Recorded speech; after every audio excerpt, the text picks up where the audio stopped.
chapter 11. At before that, siguro reminder lang, meron po tayong Lord's Table after po ng service. And then for the members of the church, meron po tayong meeting. We'll be going straight at the back.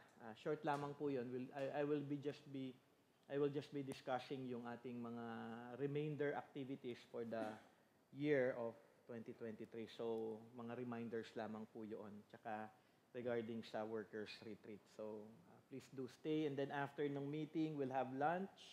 Meron pong available na food yata ang youth. May youth ba dito? Ano yung pre-prepare nila? Ano? Nilagang baboy.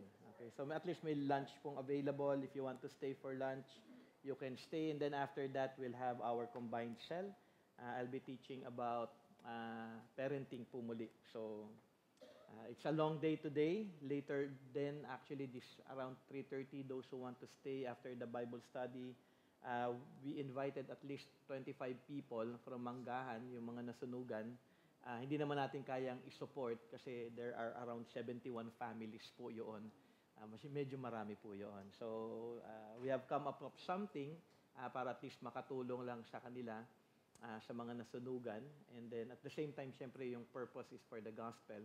Ma-share natin sila ng gospel and then hopefully ma-follow up po sila at magpatuloy din po sila na, alam niyo yun, maka-attend po dito sa church sana in the future.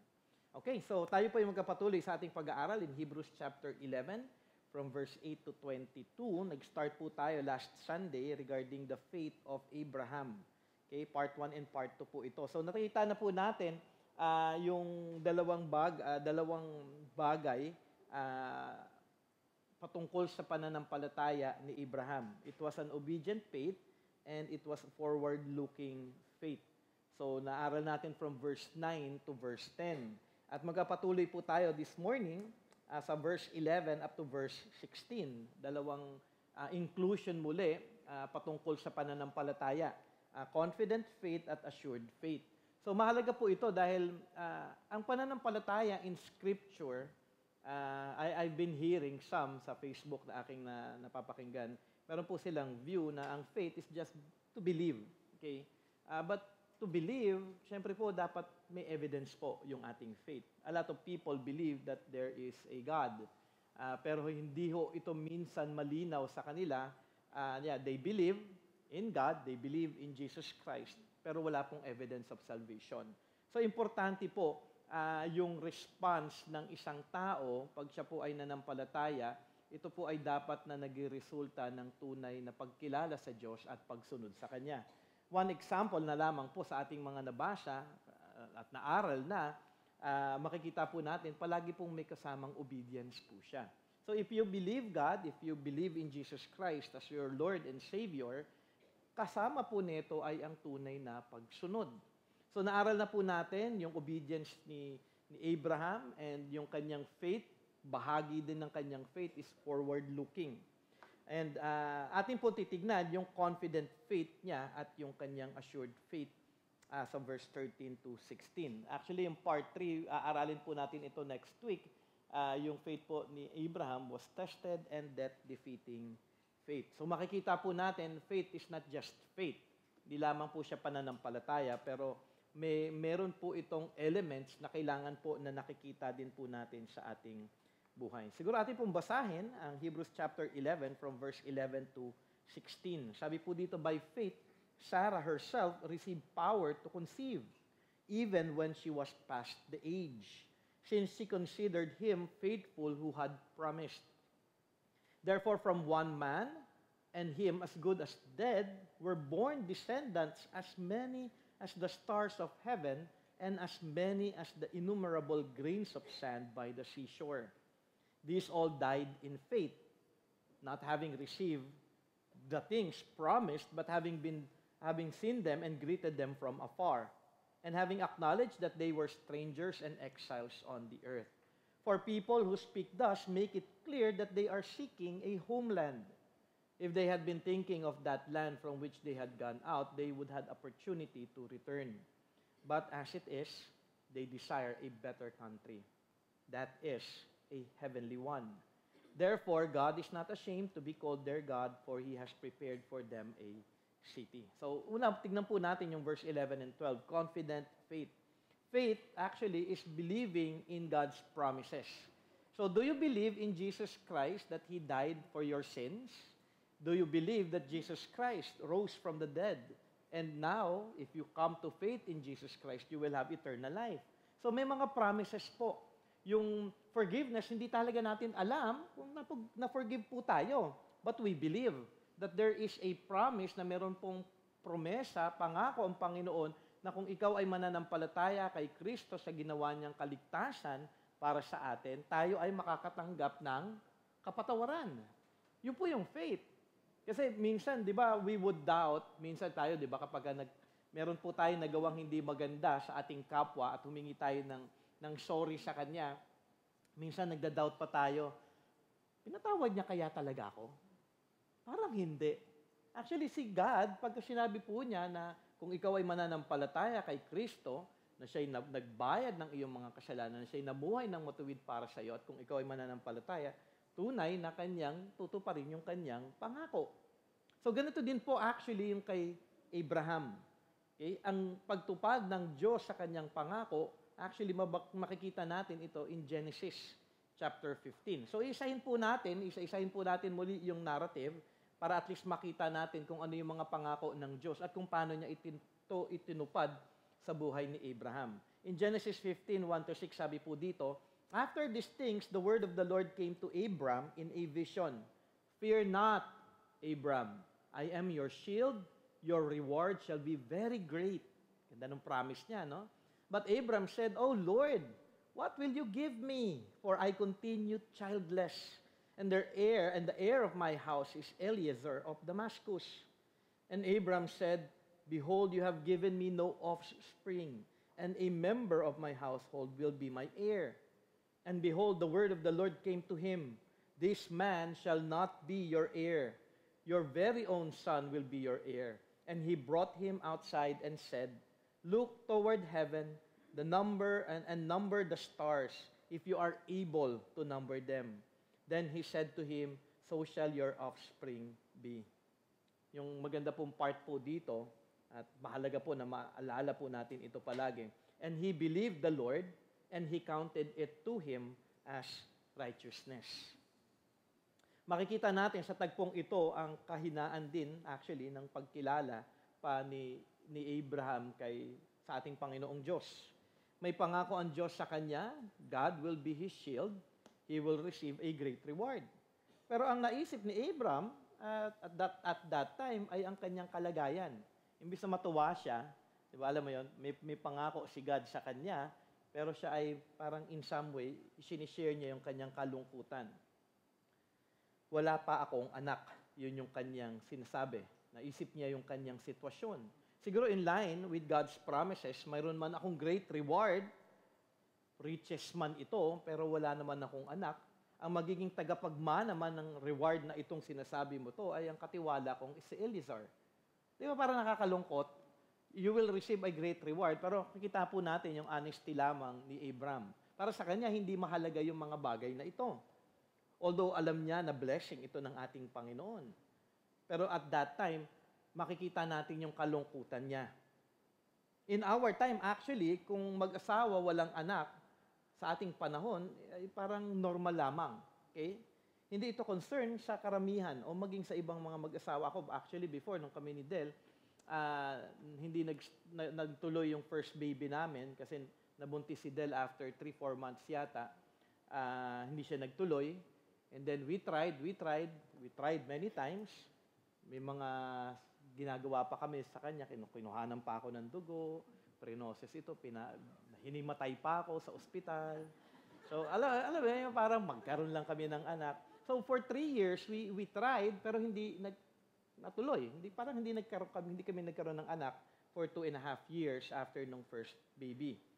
Pero, sabi nga namin, okay lang. Kung wala talaga. Hindi pagkakaloob ng Panginoon. Pero, kita niyo naman, yung anak ko, malaki na ngayon. And binigyan pa rin ako ng isa ng Panginoon. Pero actually, in our time, kung hindi, parang ang daling i-accept. Ako, madaling i-accept sa akin na hindi ako magkakaanak that time. Pero yung panahon po noon, para sa kanila, malaking kahihiyan po ito. Kasi importante po may heir eh. At that time, hindi kasi natin mapipicture ito, pero at that time nila Abraham, importante po na magkaroon po sila ng heir. Actually, yung pangalang Abram, ang ibig sabihin po nito is father is exalted or father of the multitude. Okay? Father, exalted, wala naman siyang anak. Di ba? Parang nagko-contradict dun sa kanyang pangalan. At sabi nga ni Donald Gray Barnhouse, regarding kay Abram, prominent man si Abraham at that land. Maraming mga travelers na maaari daw na dumadaan, nakikipag-usap sa kanya, mga merchants na pumupunta, okay? Siguro may mga katanungan din sila sa kanya. Sabi nga doon, in the evening time, the merchants would come to Abram's tent to pay their respect. The questions would have followed a set pattern. How old are you? Okay? Who are you? How long have you been there? When the trader had introduced himself, Abram would be forced to name himself. Abram, father of many. It must have happened 100 times, 1,000 times, and each time more galling than the time before. Oh, father of many. Parang alam mo yun, no? Congratulations! How many sons do you have? Di ba parang, and the answer was so humiliating to Abram, sabihin niya, none. Di ba parang it contradicts. Kaya siguro maintindihan po natin yung kanyang sitwasyon at that time, dun sa passage na ating binasa sa Genesis 15, na parang, pero wala naman, wala akong anak. Walang magiging tagapagmana. And many a time there must have been the kumbaga in some ways parang may humor na ginagawa sa kanyang sitwasyon dahil wala pa rin siyang anak. So siya ay may kalungkutan, at the same time siguro may bitterness po siya at nag-request po siya sa ating Panginoon. So ito yung sitwasyon ni Abram, kaya niya sinabi ang kanyang kalagayan sa ating Panginoong Diyos. Ngunit alam to actually ng ating Panginoon kasi even before, alam na ng Diyos at meron ng kasamang pangako ang ating Panginoon sa Kanya. Makikita din natin actually dun sa Genesis 15 verse 4, yung character ni God. Kahit na parang, alam mo minsan tayo na-hurt, may regalo tayo sa anak natin, sa asawa natin, parang hindi sila mag-express ng joy. 'Di ba? Pero ang ating Panginoon, sabi niya, I am your shield. You will receive great rewards. Ay, hindi din naman. Wala akong anak eh. Alam mo yon? Pero Diyos, dito makikita natin, puno siya ng pag-ibig, ng awa, at pag-unawa pa rin kay Abram sa kanyang kalagayan. Sabi pa rin ng Panginoon in verse 4, Behold, the word of the Lord came to him, This man shall not be your heir, your very own son shall be your heir. Wow, magkakaroon ako ng anak. Maganda isipin nyo yun, ano? Siguro habang naririnig ito ni Abram pa at that time, may pangako muli ang Diyos para sa kanya. Siya ay magkakaroon ng anak. At ang anak niya ay siyang magiging tagapagmana. At siguro iniisip niya mga ilan kaya ito. Sabi ng Diyos sa verse 5, And he brought him outside and said, Look toward heaven and number the stars if you are able to number them. Meron na nag-try sa inyo magbilang ng bituin? Actually, mahirap kasi umiikot ho yan eh. Gumagalaw ho yan eh. Kunyari, tinandaan mo siya nandun, maya after an hour, nandito na yan. So, ibig sabihin, hindi mo talaga mabibilang talaga siya dahil umiikot po ang mundo. Then he said to him, Shall your offspring be? Hindi lang siguro isang anak. Actually, nagkaroon pa naman talaga ng iba pang anak si Abraham. Pero from one child kay Isaac, doon actually naging isang nation. Okay? Gano'n daw karami ang magiging lahi ni Abraham? As numerous as the stars. Ganon karami ang bituin sa langit. Hindi po ito daw mabibilang. And tandaan po natin, mahalaga po yung age. Okay? Abram was around 75 years old nang ibinigay ang promise na ito. Sino sa 75 na? Sister Guy. So, 75 na, no? So, at that age, yung kanya natanggap yung pangako na magkakaanak. Okay. Ano ang naging response ni Abraham dun sa pangako ng Diyos? Ito po yung kagandahan dito. And he believed the Lord, and he counted it to him as righteousness. Dahil sa kanyang pananampalataya sa pangako ng Panginoon, siya ay napabilang na isang matuwid na tao. Abraham believed God. 75 years old, tandaan niyo po yon nung kanya pong ipinangako ito sa kanya. Ating makikita in Genesis 16 naman, si Abraham ay hindi pa rin tunay na, in some way, nanampalataya siya, he believed God, pero makikita natin, may problema pa rin si Abraham. Hindi siya perfect, okay? Kasi minsan ang thinking natin, hindi siya in some way parang, hindi siya lumiko o nalayo. Hindi naman talaga, nagpatuloy pa rin siya. Pero magandang makita natin dito habang inaaral ko nga, yung faith ni Abraham, it started with believing by obedience and holding on to the promises of God. Nag-grow po yung kanyang faith. Tayo din naman, di ba? Kung ating titignan, habang inaaral ko to, no? Ako, when I started naman, I just believed that I'm saved in Jesus Christ. And then marami pa akong mga bagay na hindi pa alam. And then through study, through attending, through listening, through reading, dun lamang din po lumalago yung ating pagkilala sa Panginoon. Ganun po tayong lahat eh.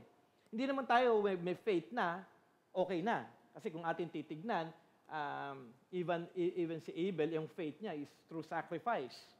Hindi pa actually walking in some way, katulad ni Enoch at nung iba pa, makikita natin unti-unti po na nagpo-progress.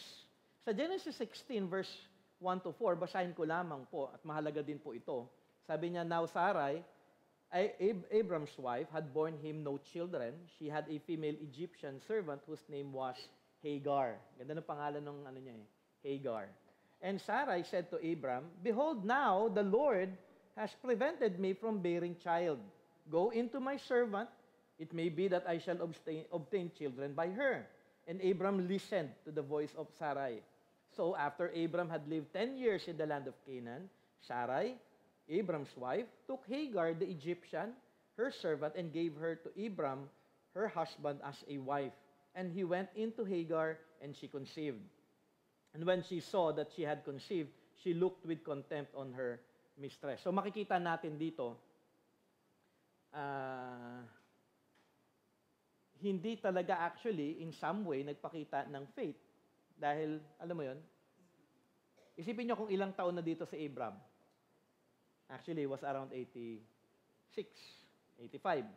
Okay? 85, 86 years old na si Abram at that time. Siyempre, ibig sabihin, for 10 years, bakit sabi ni God may promise? Magkakaroon ako ng anak, wala pa rin.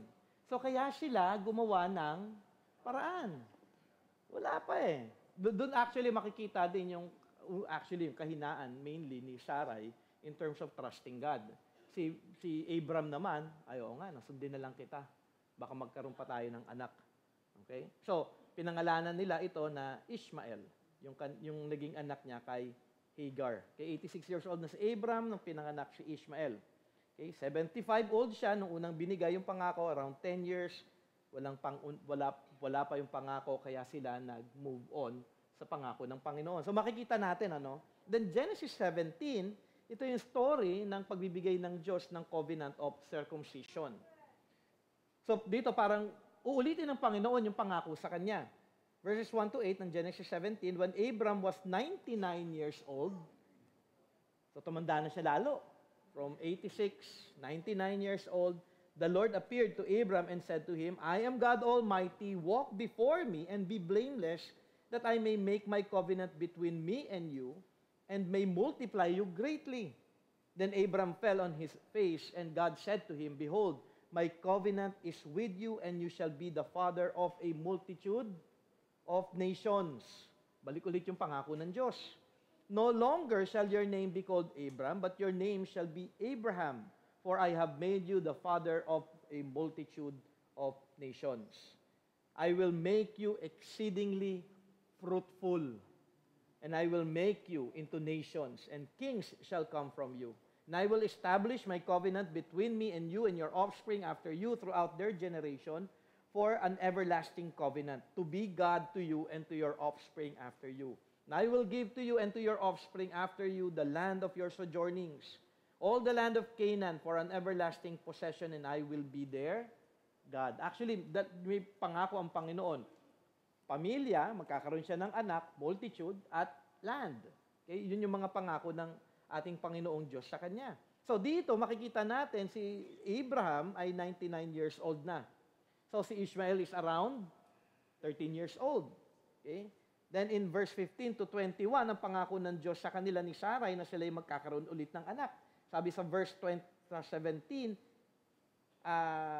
sabi dito, then Abraham, di po natin nabasa po yun, pero fast forward ko lamang sa verse 17, then Abraham fell on his face and laughed and said to himself, shall a child be born to a man who is 100 years old?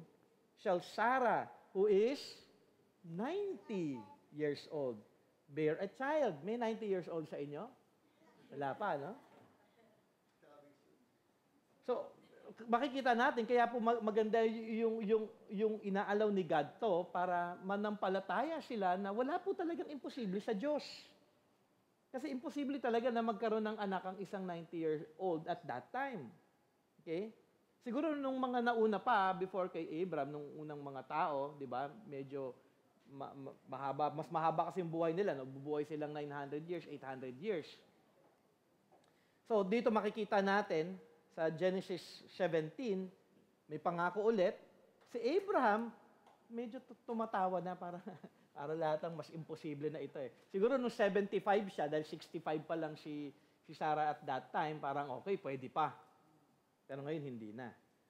Genesis 18 to 19 is the story about Sodom and Gomorrah. Ito yung nakipag-deal si Abraham. What if 25? What if 20? What if 15? Alam mo yun? Yung story na yon. Pero maganda na makita lamang natin dito, may pangako ulit, babalik ang Panginoon. Actually, ito yung dagdag lamang po ito ng story sa verse 7 at chapter 17. Sabi sa verse 9 to 15, they said to him, where is Sarah, your wife? And he said, she is in the tent. The Lord said, I will surely return to you about this time next year, and Sarah, your wife, shall have a son. Ayan, direkta na. Next year, makakaroon na yung anak mo. Okay? And Sarah was listening at the tent door behind him.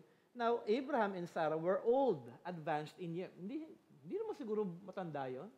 100 tsaka 90. The way of women had ceased to be with Sarah. Ibig sabihin, hindi na sila pwede pang manganak. So Sarah, hindi lamang si Abraham ang tumawa. So Sarah laughed to herself, saying, am I worn out and my Lord is old? Shall I have pleasure? The Lord said to Abraham, why did Sarah laugh and say, shall I indeed bear a child now that I'm old? Is anything too hard for the Lord? At the appointed time, I will return to you. Babalikan niya ulit yung pangako niya. About this time next year, and Sarah shall have a son. Ito, makikita natin, ang Sarah sinungaling pa yun. But Sarah denied it, saying, I did not laugh. And she was afraid. He said, no, but you did laugh.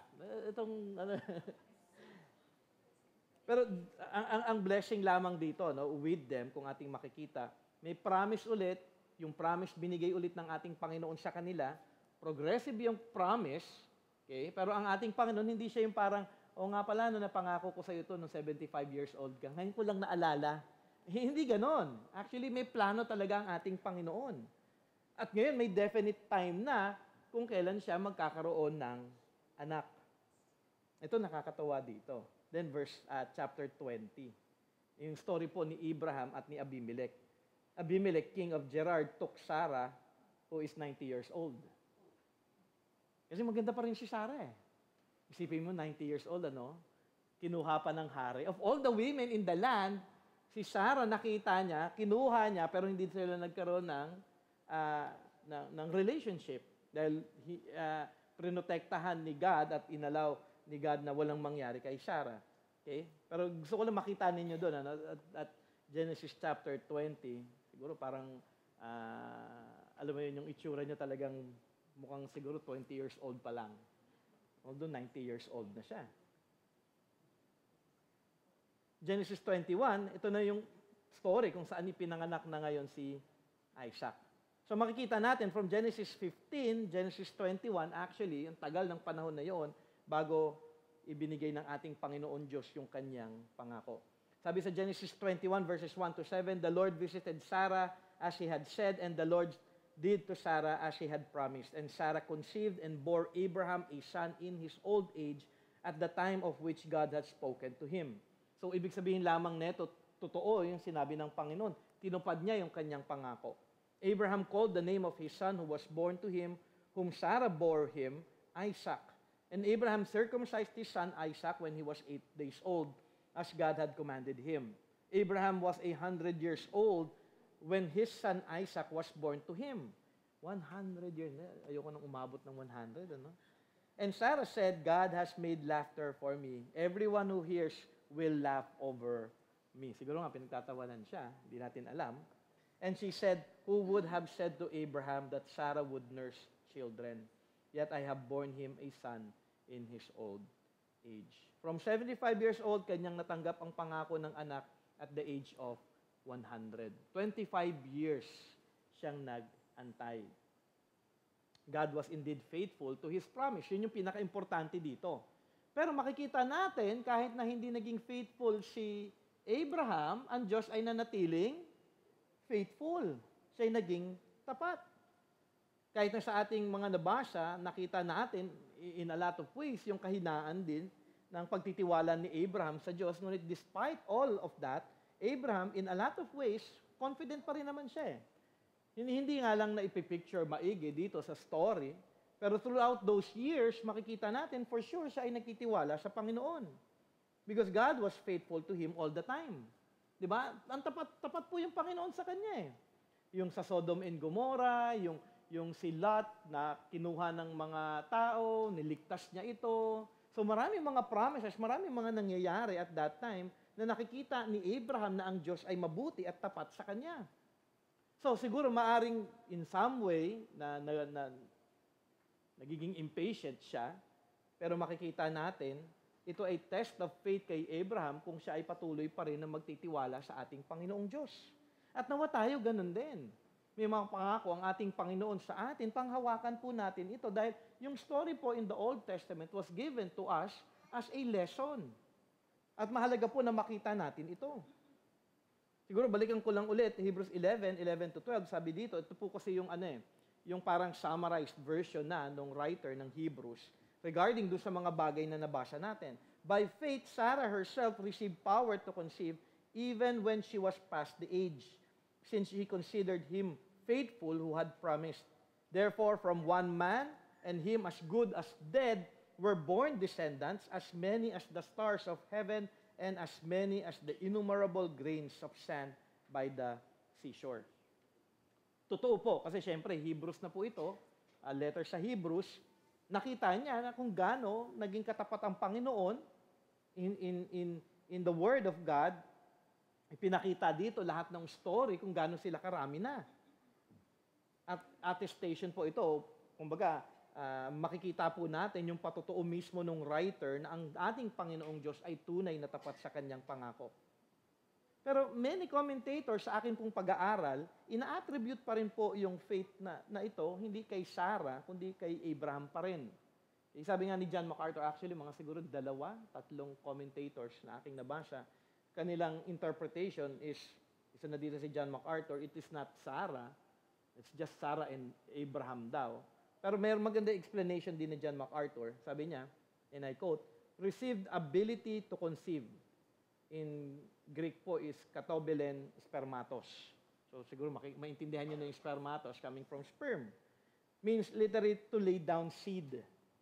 A woman, however, does not lay down the seed that produces conception. This phrase, therefore, must refer to Abraham, making him the understood subject of the sentence. It seems best to construe the phrase aute Sarah as a dative of accompaniment or association. In other words, the verse could be saying that Abraham, in association with Sarah, received power to lay down seed. I believe the faith was Abraham's, not Sarah. Through Abraham's faith, God miraculously fulfilled His promise. So in any way, kung faith man ito ni Abraham o faith ni Sarah, ang akin kasi sinabi din kasi sa passage, since she, siyempre she, hindi naman magkakaroon ng wrong interpretation, wrong translation from that. Since she considered him faithful. So si Sarah, mainly, tinatawag dito na he considered God faithful who had promised. Both of them actually have faith. May doubt, tumawa man si Sarah, pero alam niya ang Diyos ay tapat. Bakit ko nasabi? Dahil witness siya actually ng lahat ng ginawa ng ating Panginoong Diyos sa kanila. Witness siya sa kabutihan ng ating Panginoon sa kanyang katapatan sa kanya. Alam mo yun, yung parang at the age of 90, kinuha siya ni Abimelech, tapos sinabi ni God, prinotektahan kita from having a relationship with that king. So, ibig sabihin, napakatapat ng Panginoon. Si Sarah, nakikita niya ang kabutihan ng ating Panginoon. Maging sa lahat ng kanilang provision na mayaman po si Abraham eh. He was sa sobrang yaman po niya, kailangan nila maghiwalay ni Lot, di ba? Si Lot, pinili niya Las Vegas, di ba? Dahil maliwanag, maganda, sinful city. Pero si Abraham, simple lamang po siya. So, ganun po sila kayaman. Ganun po kayaman si Abraham. At nakita ni Sarah, galing lang sila sa land of Ur, nag-travel to Haran, and then tinawag ng Panginoon sa Haran, and then blessed na po sila ng ating Panginoong Diyos. Verse 12 ay paalala ng pananampalataya ni Abraham na kahit na alam niya na siya ay matanda na at na parang considered na walang kakayanan na makabuo pa ng anak, patuloy pa rin sa paglago sa pananampalataya si Abraham.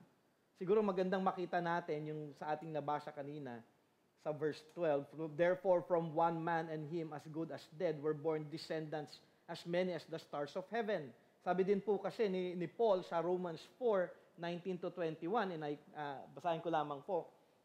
He did not weaken in faith. Si Abraham po ito. Ibig sabihin, ito'y paalala ni Paul, he did not weaken in faith when he considered his own body, which was as good as dead since he was about 100 years old, or when he considered the barrenness of Sarah's womb. No unbelief made him waver concerning the promise of God, but he grew strong in his faith as he gave glory to God, fully convinced that God was able to do what he had promised. So dito, mahalaga na makita po natin, hindi siya yung parang nawala ng pag-asa, tumalikod na sa Panginoon, sumunod na sa kanyang kagustuhan. Kundi si Abraham, despite of his old age, parang good as dead na hindi na siya magkakaroon ng anak, at yung asawa niya ay barren, actually si Sarah po ay barren po siya. Ibig sabihin, from birth, wala po siyang capacity na magkaroon talaga ng anak. Barren na siya, 90 years old pa. Di ba? Parang alam mo yun, talagang imposible talagang magkaroon siya ng anak. But, sabi nga dito, Abraham was fully convinced that God was able to do what he had promised. Makikita natin po dito yung confident faith ni Abraham sa kanyang pagkilala sa ating Panginoon at sa kanyang pangako. At ganoon din po dapat yung resulta ng ating pananampalataya. Confident ako, in the future, I will be with the Lord. Confident ako na lahat ng kanyang pangako sa akin ay kanyang tutuparin sa aking buhay. Pangako niya na ako ay lalago kung ako ay magpapatuloy na susunod, magkapasakop sa Kanya. May promise po of sanctification. Ating pong panghawakan ng lahat ng pangako ng ating Panginoon at let us not waver. Dahil wala pong imposible sa ating Panginoon. Inyong tatandaan palagi yung simula ng pangako actually sa Genesis 15:4-6. Behold, the word of the Lord came to him, this man shall not be your heir, your very own son shall be your heir. And he brought him outside and said, look toward heaven, number the stars if you are able to number them. Then he said to him, so shall your offspring be. He believed the Lord, he counted it to him as righteousness. Yun yung nais ng Panginoon sa atin. We are to trust in the Lord. May pangako ang Panginoon sa atin tong paniwalaan, panghawakan at tayuan sa ating buhay. Abraham believed. Though may mga challenges, may mga struggles with sin, but Abraham was indeed sure or confident that God will be true to His promises.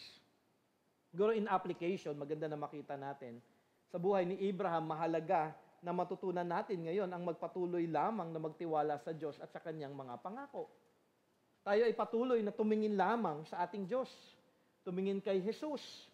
Hindi sa mundo, hindi sa tao, hindi po sa sitwasyon natin o sa sirkumstansya, kundi aking dalangin katulad po ni Abraham, tayo pong lahat, patuloy tayong magtiwala at sumunod sa kalooban ng ating Panginoong Diyos. Mahirap man yung inyong sitwasyon, may kakulangan man sa buhay, financial man ito, magtiwala pa rin tayo sa ating Panginoon. Maging masipag, gawin ang kanyang kalooban at huwag mag-alala, kundi magtiwala lamang sa kanya.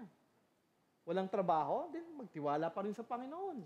Antayin ang trabaho na tunay na kalooban niya para sa inyo. Trabaho na may oras para sa Panginoon at nagbibigay ng kaluwalhatian sa kanyang pangalan. Walang asawa, o kaya boyfriend, mag-antay, magtiwala sa Panginoon. Malay mo, pag 90 ka na, saka mo matagpuan ang lifetime partner mo. Parang si Sarah. Parang ayaw nyo Actually, ang point is, may asawa o wala, ang nais ng Diyos ay patuloy po tayong magtiwala lamang sa Kanya. Yun yung point Ibig sabihin, hindi po tayo mahuhulog sa sitwasyon na parang wala nang tiwala at gagawa na tayo ng sarili nating kaparaanan. Di ba ano nangyari nung sa ginawa ni Abraham tsaka ni Sarah? 10 years, wala yung pangako ng Panginoon nung ginawa nila. Ito si Hagar. Hagar. Pangalan pa lang Parang nakakatakot Alam nyo ba, yung anak nila na si Ishmael, yun yung mga Arabs ngayon? Yun yung kaaway nila? Kita mo yung consequence? Isipin nyo na lang, no? Kung wala, kung nagtiwala talaga si Abraham at si Sarah at di sila gumawa ng sarili na ng kaparaanan, baka walang Muslim. Nga lang, kasi nga, may pangako din si Israel, he will be a great nation din He will have 7 princes And he will have multitude Kita mo ngayon. Ang dami yung Muslim na kaaway ng mga Kristiyano. Because he did not trusted God at that time. Kaya ang point is, let us continue to look upon the Lord, trust Him, obey Him, at hindi po tayo mag-waver, kundi sumunod lamang po tayo palagi sa ating Panginoong Diyos. So anumang pagsubok ninyo, katulad ni Abraham, magpatuloy na magtiwala at nagpapasakop at sumusunod sa Kanya. Inyong tandaan, we are just passing sa mundong ito. We are just passing. Ang ating citizenship ay saan? Pilipinas. Ang ating citizenship is in heaven. Ang tuon natin ay hindi dapat po makamundo, kundi makalangit. Palaging ang tuon ay ang kaharian ng ating Panginoong Diyos at kaluwalhatian ng Kanyang pangalan. Yun po yung tuon natin. Whatever happens, the Lord will bring about kung ano yung Kanyang kagustuhan para sa atin. Ang nais ng Panginoon sa atin, believe, obey, submit, forward-looking, maging confident sa Kanyang mga pangako. So ito po yung pangatlong element ng faith ni Abraham. Abraham was confident. Okay? May confident faith po siya. Fourth, at last po sa araw po na ito, assured faith. Basahin ko lamang po ulit yung verse 13 to 16.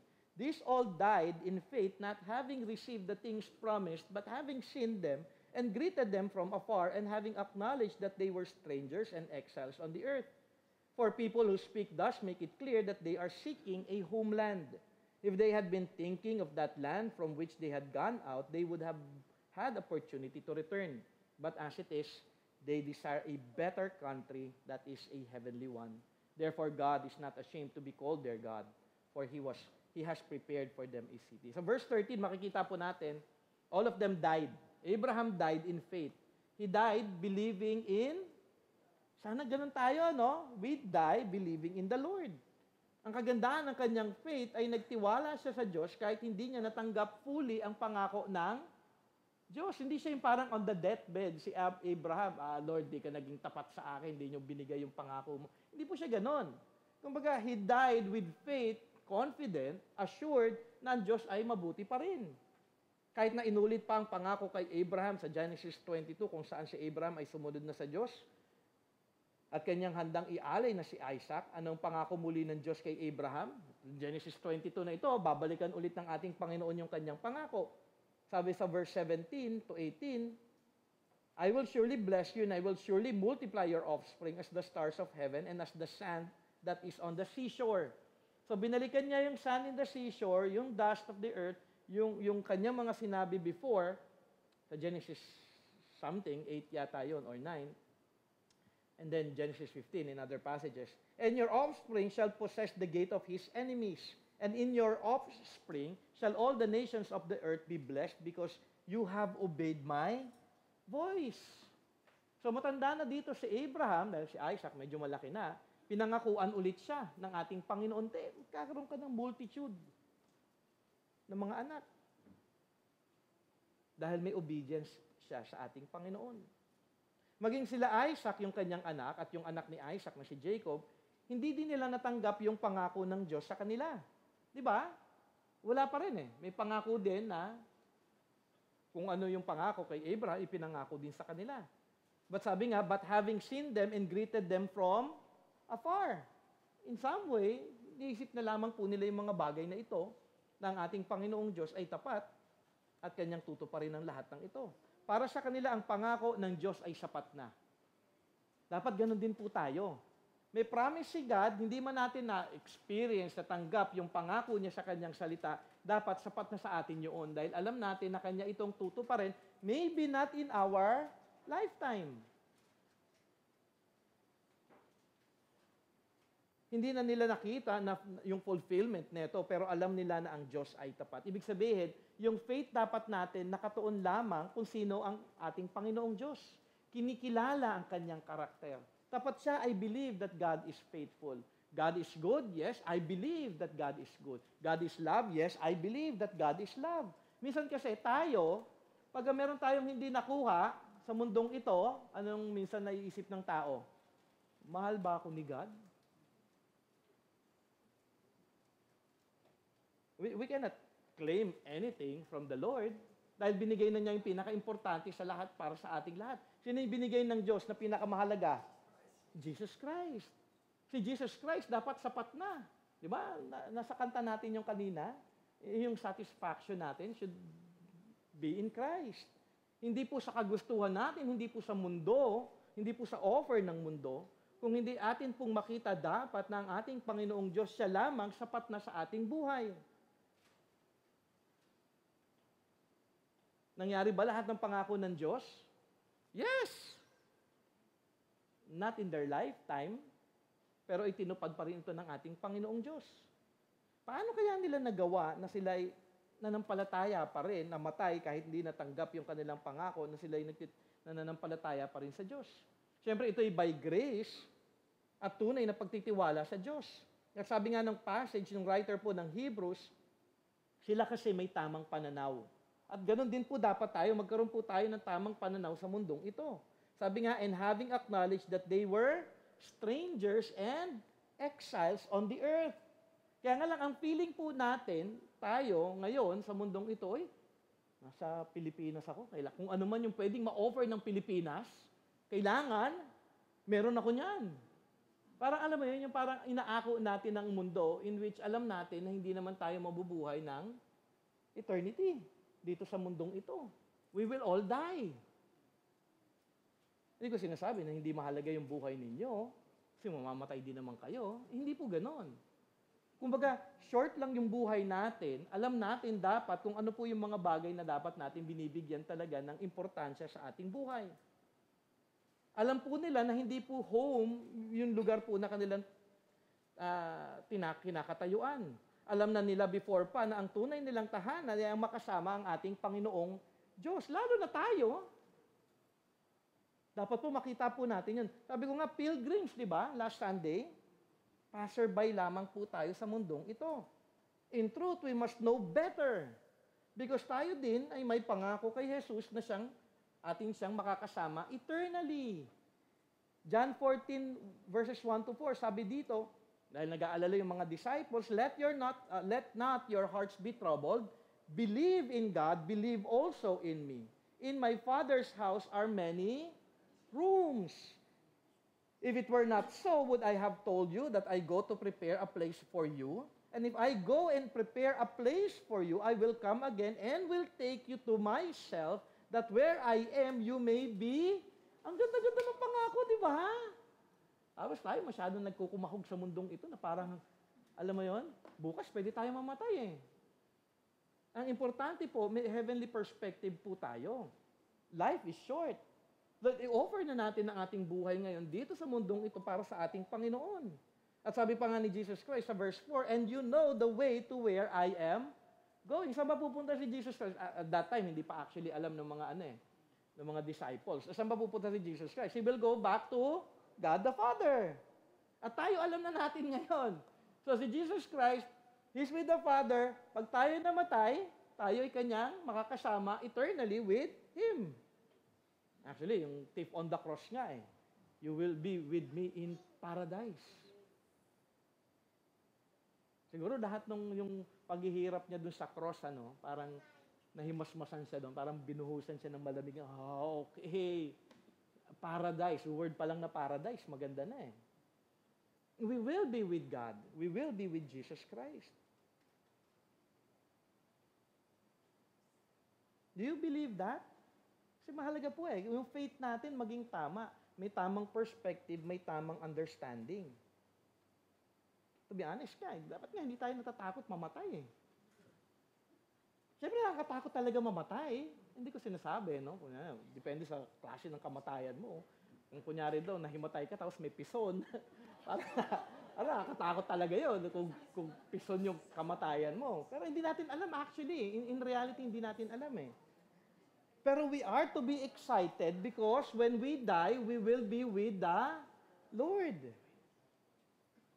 Dahil alam natin yung tunay nating tahanan. Kaya do not invest too much sa mundong ito. Alam mo yon, yung parang buhay mo puro sa mundo na lang. Invest on what is eternal.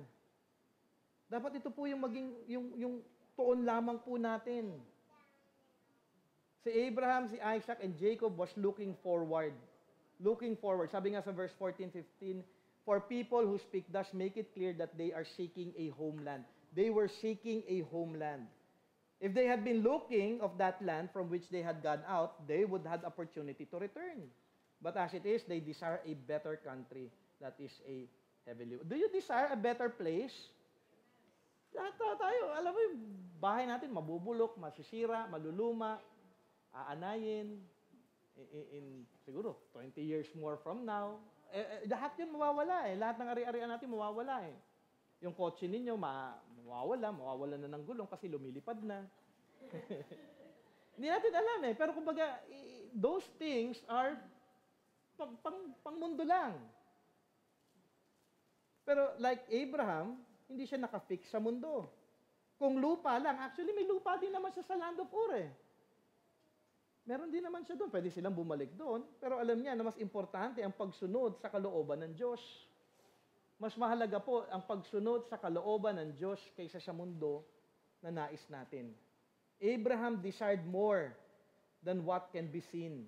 Abraham desired a better country, a heavenly one. Ano yung desire ninyo ngayon? Yumaman. Hindi ko naman sinabi na masamang yumaman. Pero hindi po yun yung goal natin sa mundong ito. Ang goal natin is to grow more in Jesus Christ. To glorify God. Sabi nga, if you are a Christian, you are assured of a heavenly home. If you believe, trust, believe in Christ, have faith in His person and work, God will not be ashamed to be called our God.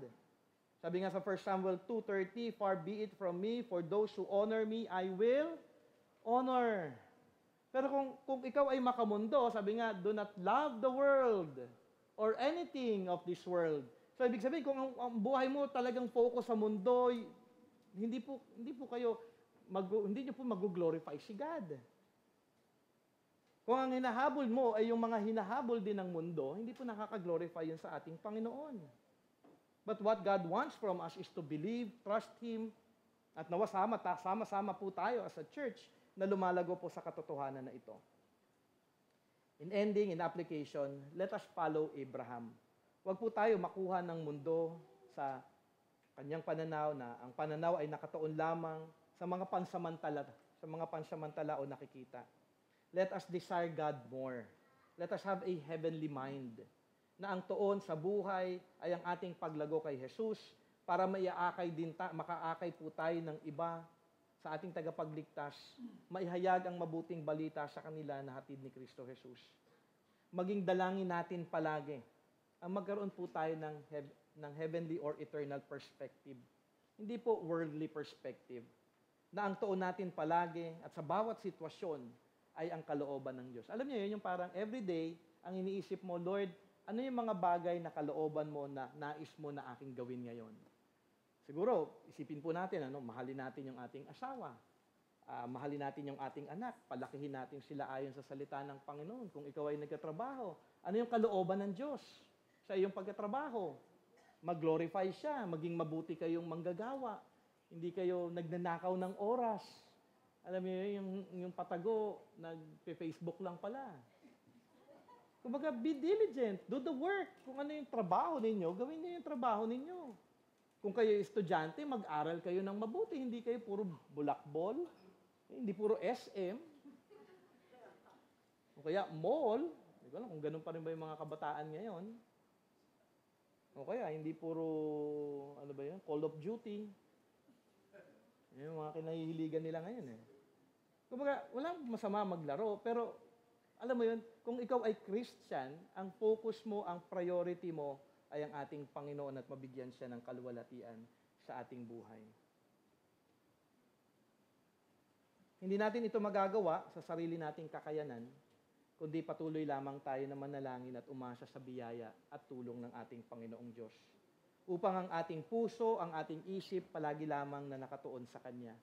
Lumapit po tayo araw, Lord, help me na mag-glorify ka. Assured na naman po ako ngayon dahil ako ay na kay Kristo. Alam mo yon, kapag ikaw ay may assurance, kung ikaw ay assured na anong gagawin mo, di mo mamumuhay ka na para sa Kanya. Hindi yung assured na ako, gagawin ko kung ano yung gusto ko. Kabaligtaran po yun. Kung assured na tayo ay na kay Jesus na, mamuhay na tayo ngayon para sa Kanya lamang at bigyan siya ng kaluwalhatian sa ating buhay. Kasi, naantay na lang natin yung time natin dito. It's either bumalik si Jesus Christ, Kanyang second coming, o mamatay po tayo. Dalawa lang naman po ang pwede mangyari. So, alin yung mangyayari dito? Ako, sa tingin ko, mamamatay ako bago dumating si Jesus. Baka lang ako, tingin ko lang. Okay? Kasi marami pang hindi nasishare ng gospel. Kasi lahat kailangan makapakinig ng mabuting balita pa para magkaroon ng pag-asa. Pero nga, in our time, nawa maging katulad tayo ni Abraham. Assured siya, nakafocus siya sa kalooban ng Panginoon, yun yung klase ng kanyang pananampalataya. Ang inyong pananampalataya ba? Confident and assured. Inyong tignan po ito upang kayo din ay magkaroon ng tunay na kasiguruhan sa inyong tunay na, kung ang inyong pananampalataya ay tunay. Anong faith meron si Abraham? Obedient faith, forward-looking faith, confident faith, and assured faith. Nawa, sikapin niyo pong tignan ang klase ng pananampalataya na meron kayo. At nawa makita din niyo yung pananampalataya ni Abraham sa inyong pananampalataya din. Upang tayo maging isa, magkaroon ng assurance sa ating kaligtasan. Let us pray. Panginoon, maraming salamat sa inyo pong patuloy na pagtuturo sa amin patungkol, O Diyos, sa pananampalataya. Aming dalangin lamang na sa lahat, Panginoon Ama, ng inyong itinuturo sa amin about faith, bigyan po namin ito ng oras, ng kahalagahan, na aming suriin din ang aming mga sarili at aming dalangin na tunay nga na kami rin ay magkaroon ng kasiguruhan sa aming mga pananampalataya. Salamat sa example po ni Abraham. Kung meron man siyang mga pagkukulang, nakikita din po namin ang aming mga sarili sa Kanya.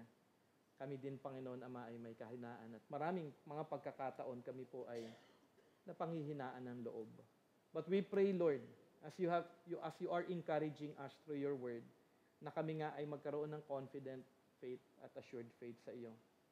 At obedient faith na nakatuon lamang sa iyo, Panginoon Ama. Tulungan niyo po kami na ma-develop pa ito sa aming buhay at patuloy nga po kami na nakatuon lamang, na nanampalataya sa iyo at nagbibigay ng kaluwalhatian.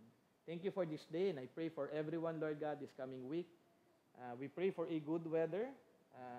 For tomorrow, Lord God, sa mga papasok, sa school, sa work, ingatan niyo po sila, Panginoon, na maggabayan niyo po ang bawat isa until we meet again, Lord God, next week sa Bible study, sa Sunday services, Panginoon, Ama. Kayo po ang manguna sa aming lahat. Tulungan niyo po na ang bawat isa ay tunay na lumalago kay Kristo.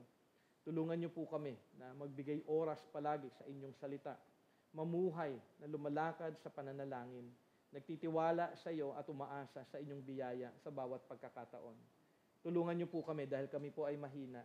Ilayo niyo po kami, Panginoon Ama, sa mga temptasyon, sa mga kasalanan, Panginoon Ama, na aming nakagawian.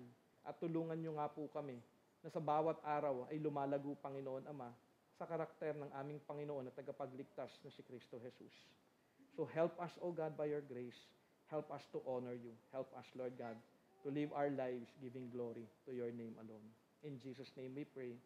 Amen and